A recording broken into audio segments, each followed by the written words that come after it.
TF1 diffuse ce vendredi soir à 21h10 un documentaire événement intitulé L'histoire secrète des inconnus, dans lequel Didier Bourdon, Bernard Campan et Pascal Légitimus se confient comme rarement sur leur trio devenu culte.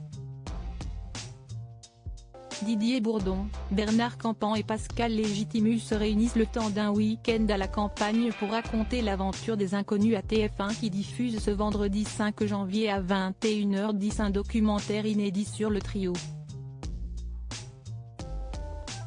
Pour eux, tout commence dans les années 1980, lorsqu'ils sont engagés par Philippe Bouvard dans son émission Le Théâtre de Bouvard diffusée à l'époque sur Antenne 2.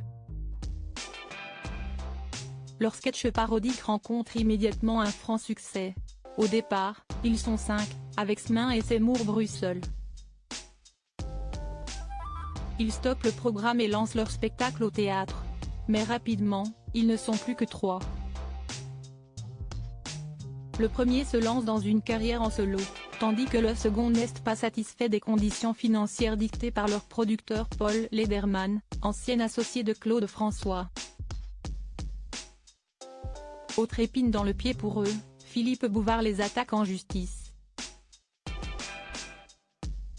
Il leur reproche notamment d'avoir utilisé son nom sans sa permission sur leurs affiches de spectacle, estampillées vues au théâtre de Bouvard. Ils sont alors contraints de le dédommager. Le parcours des inconnus, pas un long fleuve tranquille et cela ne va pas en s'arrangeant pour eux car s'ils continuent de gagner en notoriété suite au carton des Trois Frères au cinéma en 1995, ils se fâchent avec leur producteur. Pour des raisons contractuelles, le trio se voit dans l'impossibilité de se produire ensemble, sans reverser une partie à Paul Lederman.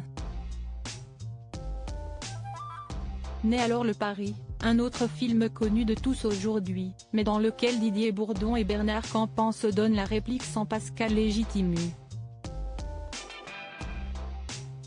Je me sentais orphelin, j'ai eu une dépression pendant plusieurs mois, avoue ce dernier dans ce documentaire.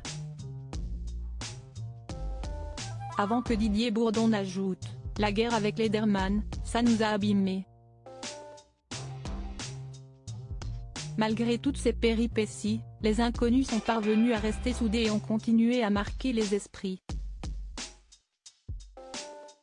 Ils sont devenus l'une des plus grandes références humoristiques en France.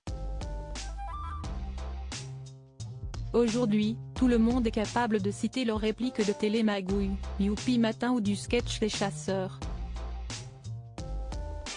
Ils ont également, comme précédemment évoqué, rencontré du succès sur le grand écran. Sans oublier les 2 victoires de la musique qui leur ont été attribuées. Car oui, ils savent aussi chanter.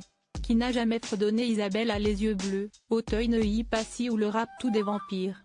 De sacrées références.